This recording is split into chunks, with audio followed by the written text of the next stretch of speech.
The Hong Kong Monetary Authority announces new measures to help small and medium-sized companies. Cause of mass deaths among cage monkeys revealed. And President Xi Jinping will visit Russia for BRICS summit next week.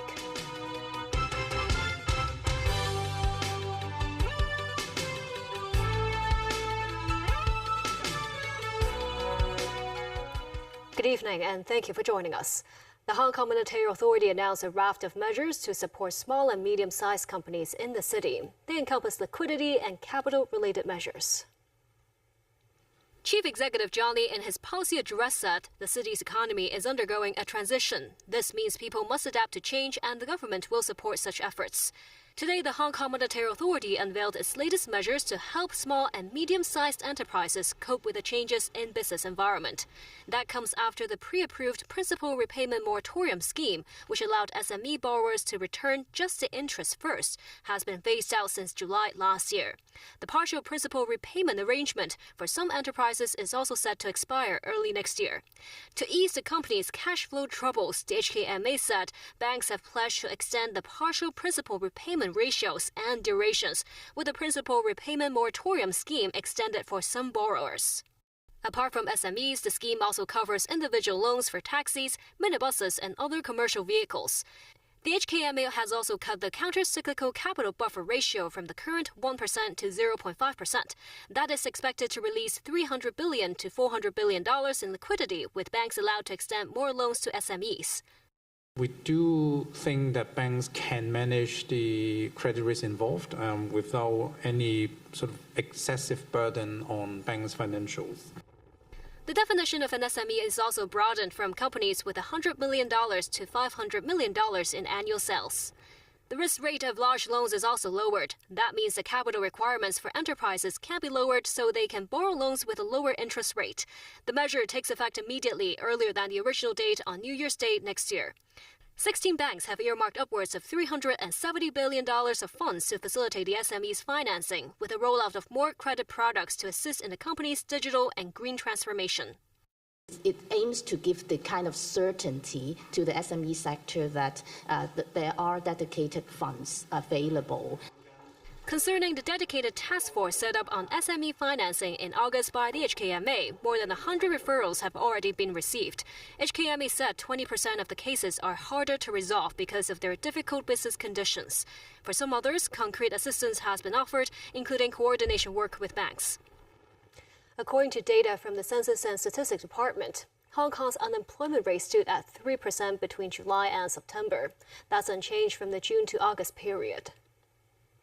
The city's underemployment rate also remained the same as that of the June to August period at 1.2%. Secretary for Labour and Welfare Chris Soon said the overall labour market should remain tight in the near term alongside the sustained economic growth. However, he stressed the employment situation may vary across sectors depending on their business performances. Chief Executive John Lee spoke on a radio program on the city's options as its economy undergoes transformation. He said the development of new industries, including innovation and technology, will maintain the city's competitiveness. Min Mo-Seng reports. Chief Executive John Lee expects the city's overall economic growth this year will be between 2.5% and 3.5%.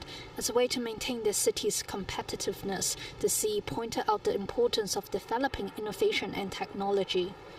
We need talents. So far, we've got two platforms, which we call Inno Hong Kong, have gathered altogether 2,500 very top leading researchers from different parts of the world. We want to set up more laboratories so that there will be more possible products to be transformable. And then we want more money to be put into research. In his policy address, Lee said developing a low-altitude economy can also drive the city's economic growth. He said the project is not as straightforward as it seems. It's not just flying drones.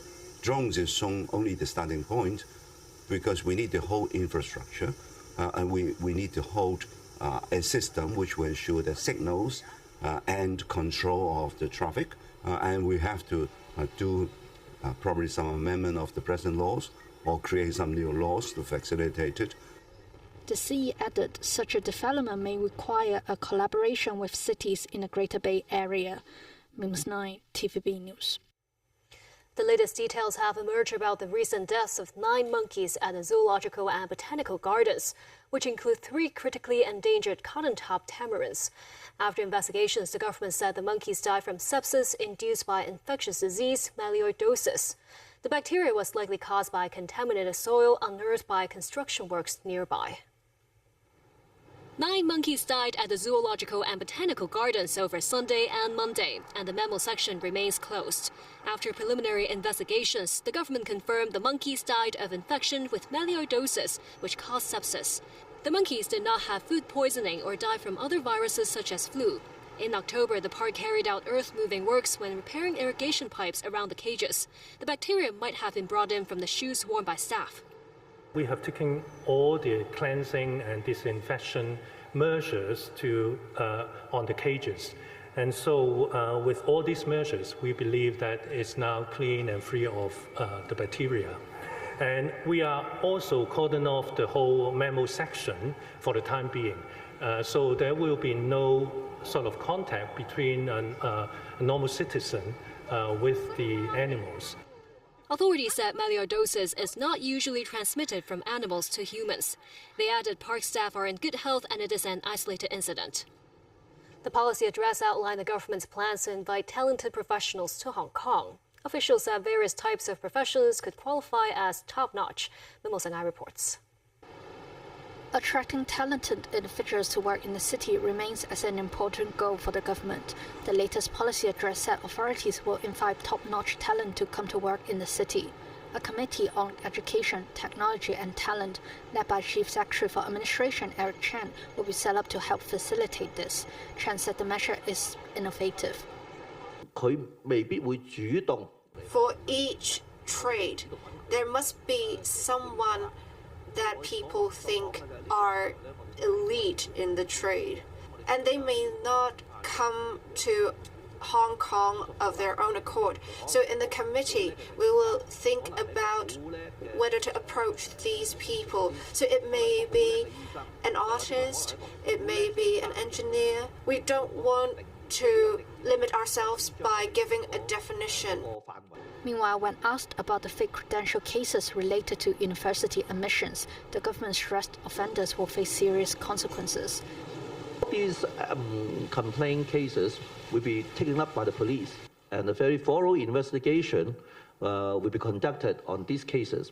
There are some agencies that are helping these students to submit the application, and then we will also at the same time deeply investigate these agencies. They are liable to prosecution, and the penalty will be imprisonment. In the future, if these students want to come to Hong Kong, it will be very, very difficult because they have a bad record. Secretary for Education Chow Yat-lin reminded applicants to be vigilant as local universities do not appoint agency or mediators for admissions. News 9, TVB News. President Xi Jinping is set to attend the 16th BRICS Summit in Russia next week. This year's BRICS Summit will be held in Kazan from October 22nd to the 24th. According to the Ministry of Foreign Affairs, President Xi will deliver an important speech and have in-depth discussions with leaders about the current international situation and matters of common concern. The group's mechanism and pragmatic cooperation will also be discussed. The Ministry of Foreign Affairs said China is willing to promote world peace and development with other emerging economies and usher in a new era of joint self-reliance for the global south. And still ahead, Israel confirmed they killed the leader of Hamas.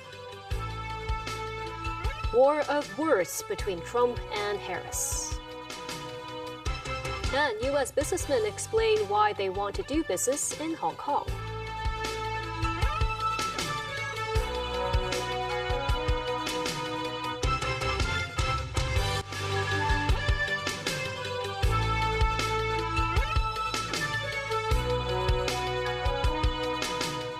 Welcome back. Israel said its forces killed Hamas leader Yahya Sinwar in Rafah, southern Gaza on Thursday. Israeli Prime Minister Benjamin Netanyahu said Hamas no longer rules Gaza after Sinwar's killing, which Israel said was confirmed by DNA records. Hamas had yet to acknowledge his death on its Telegram channel, but mentioned an attack on an Israeli tank in Jabalia, suggesting the fight continues. U.S. President Joe Biden said it was good for the world, while others are hoping it can help speed up the release of hostages taken by Hamas on October 7th last year. Nasvi Karim with more. They first blasted the building with tank fire. It was quickly followed by a shoulder-mounted launcher. Yahya Sinwar sat waiting, injured and hunched on a dusty sofa, head covered, knowing his final moments were near. A drone sent deep into the ruins of the building he was seeking refuge in. Defiantly, he threw an object at the drone. The end came soon afterwards. Israel finally got their man. They had put a premium on his head for many years, intensifying their search after accusing him of being the mastermind behind the October 7th, 2023 raid on Israel. Israeli Prime Minister Benjamin Netanyahu celebrated, calling on Hamas to surrender. Yahya Sinwar is dead. While this is not the end of the war in Gaza, it's the beginning of the end. To the people of Gaza, I have a simple message. This war can end tomorrow. It can end if Hamas lays down its arms and returns our hostages.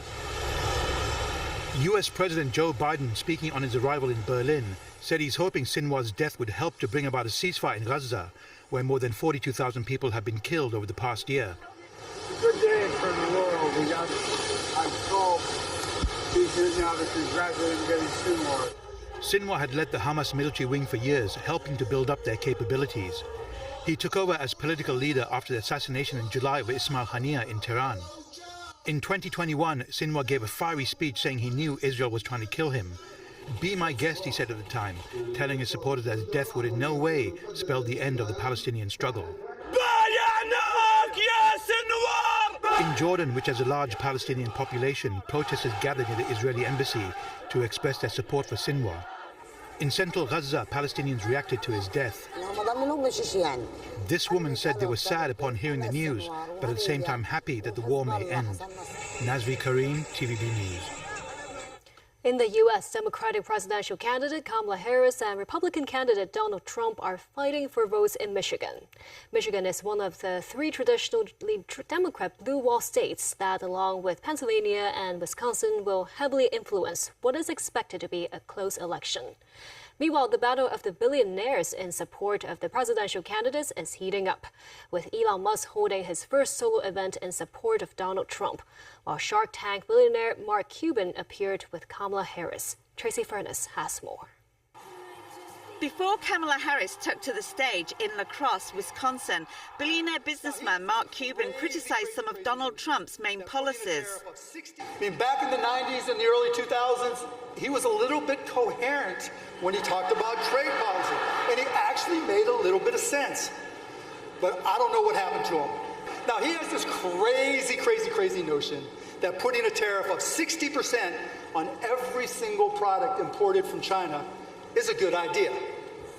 Let me just tell you, this man has so little understanding of tariffs, he thinks that China pays for them. This is the same guy who also thought that Mexico would pay for the walls. Harris says Trump wants unchecked power. Donald Trump is increasingly unstable and unhinged, and will stop at nothing to claim unchecked power for himself. He wants to send the military after American citizens. He wants to prevent women from making decisions about their own body. He wants to threaten fundamental freedoms and rights like the freedom to vote, the freedom to be safe from gun violence. In a suburb of Philadelphia, Elon Musk brought his support to Trump, saying Western civilization is at stake. This election decided in Pennsylvania by, it could be 10,000 votes, it could be 1,000 votes, it could be 10 votes. It could be some very tiny number. So every incremental person is a huge difference.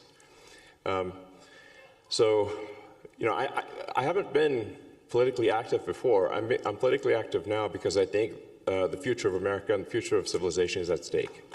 Meanwhile, former President Donald Trump was trading the rally stage for comedy as he attended the annual Al Smith charity dinner. It is tradition for both Democrat and Republican candidates for President of the United States to attend, but Harris skipped the event, appearing on video instead. It's been a long tradition for both Democrat and Republican candidates for President of the United States to attend this dinner. It's a rule. You got to go to the dinner. But my opponent feels like she does not have to be here, which is deeply disrespectful. Tracy Furness, TVB News. The U.S. imposed sanctions against 2 Chinese companies for allegedly aiding Russia to develop long-range unmanned drones. The Chinese embassy in Washington rejected the claims as untrue. A spokesperson said China has been handling the export of military products in a prudent and responsible way, and it strictly controls the export of dual-use articles, including drones for civilian use. The new sanctions targeted the Xiamen Limbach Aircraft Engine Company and the Red Lepus Vector Industry Shenzhen Company. Washington said they have made and shipped drones that were used to attack key infrastructure in Ukraine, inflicting both military and civilian casualties. This was the first time we actually saw a Chinese company manufacturing a weapon itself that then was used on the battlefield by Russia, was sent to Russia and then used on the battlefield. And that's why we imposed the sanctions that we did today. And that is why we continue to work with our allies and partners around the world to make clear to China that this practice is unacceptable. Washington had earlier issued warnings of growing risks of doing business in Hong Kong, but many U.S. enterprises continue to seek opportunities in the SAR. Meanwhile, Hong Kong's Trade and Economic Office in New York has rolled out a series of outreach activities to promote Hong Kong culture and tell the Hong Kong story. Danny Zhou reports. Jan Barbaroux, the founder of an American marine insurance company, was eyeing to tap into the huge mainland market. So he started his business in Hong Kong early this year. For him, Hong Kong's low tax rate, high efficiency, convenient financing and free flow of information are among its distinct advantages. Barbaroux insisted that his determination to seek long-term development in the city is unshakable, despite the U.S. authorities' renewed warnings of business risks. I tend to disagree with this warning. I never felt that way. I went to Hong Kong many times. I believe that people are well-intended and they're business-focused before being political. Meanwhile, a company in the green business recently launched a new product. It is a sort of pot that could decompose leftover mushrooms while serving as fertilizer. With this device, food scraps such as shrimps and shellfish will decompose into paper or sand. The founder of the company is also making his way to Hong Kong in the hope of getting government support. Funding is important to me. It's also navigation through supply chains, learning also the ability to properly abide by all rules and regulations, because even with food waste, you have to get certain permits here. The Hong Kong Economic and Trade Office in New York said it would hold activities from time to time to provide information needed by companies that intend to develop in Hong Kong. The head of office, Maisie Ho-Mei-Chi, noted that it would be a lose-lose situation if the bill passed by the U.S. House of Representatives forces the closure of Hong Kong's 3 trade missions in the country. She called for maintaining and consolidating the hard-earned bilateral ties in a pragmatic manner and abide by the principle of mutual benefit and reciprocity. Danny Zhou, TVB News. Back locally, the latest policy address by Chief Executive John Lee has noted the goal to provide more convenient cross-boundary financial services, including through small-value payment platforms. Speaking with TVB News, a CEO of a leading digital wallet company in Hong Kong said more efforts are underway to strengthen such services to facilitate Hong Kongers' transactions on the mainland as well as overseas. This e-payment app developed by a major bank in Hong Kong. The e-wallet service has more than 3 million users in the city. Mainly used locally before, the platform has begun partnership with a virtual card company 2 months ago and now supports payment across 46 countries and regions, including mainland China, Japan, and South Korea. Speaking with TVB News, Brad Jones, CEO of the payment platform, said it will double down on improving cross-border transaction services. Is really trying to target customers who are travelling to Shenzhen for the weekend or travelling to Japan to use PayMe to do their international transactions. In August, the app imposed a 1.2% handling fee for users who tie the e-wallet other than its home bank for the first time. This is the lowest fee in market for top-up against competition. And also, we're very closely monitoring customer feedback to understand what our customers feel about that fee. Brad Jones also told us they aim to continue exploring different ways to improve the cashless payment experience for Hong Kong people, both locally and around the world. When asked about the policy address mentioned about more convenient cross-boundary financial services, Brad said the favorable policy direction will drive the entire market to step up cross-border transaction services. And that's the news. Have a great weekend ahead.